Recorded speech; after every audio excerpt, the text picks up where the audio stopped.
In the practice of tolerance, one's enemy is the best teacher.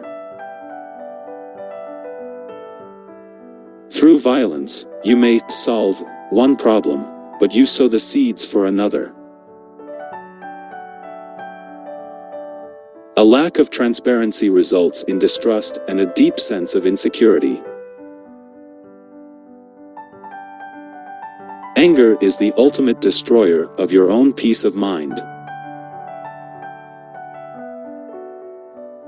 If you have a sincere and open heart, you naturally feel self-worth and confidence, and there is no need to be fearful of others.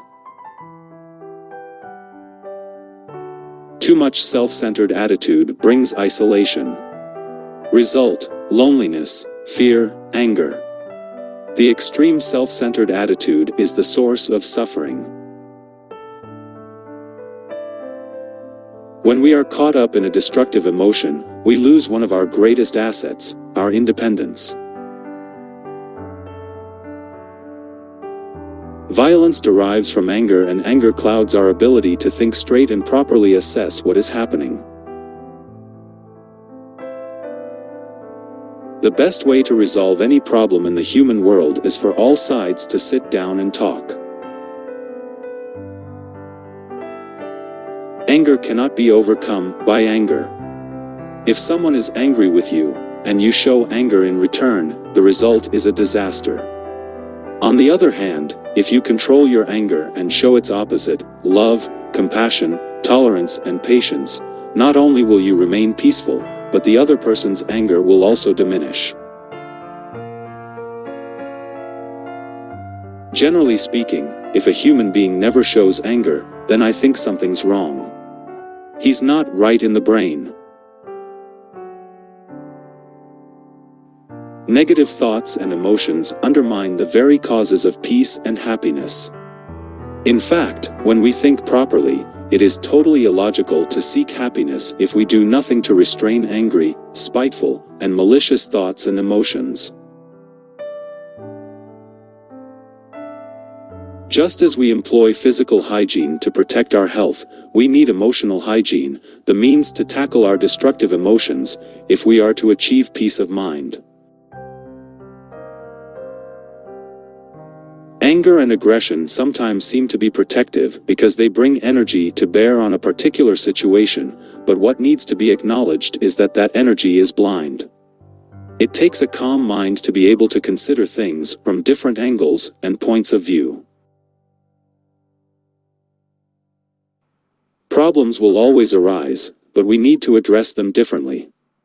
We need to engage in dialogue to resolve them rather than resorting to the use of force. We are intelligent, we have seed of compassion from birth. Using reason and intelligence, we can enhance our sense of compassion and come to understand how its opposite, anger, is harmful.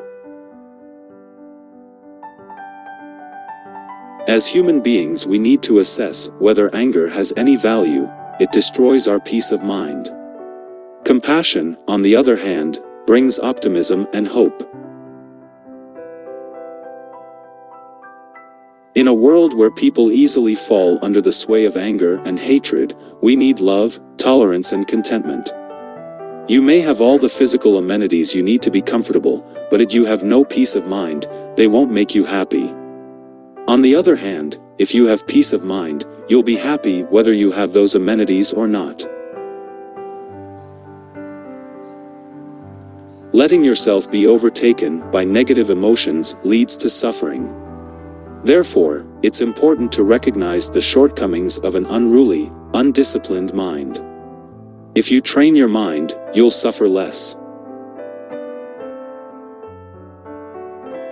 We need to discover not only what disturbs our minds, but also what the antidotes to those factors are. Anger destroys our peace of mind, loving kindness earns us friends and eliminates the risk of being alone. When reason ends, then anger begins. Therefore, anger is a sign of weakness. Human beings are social animals, and that it is love that brings us together, while anger drives us apart.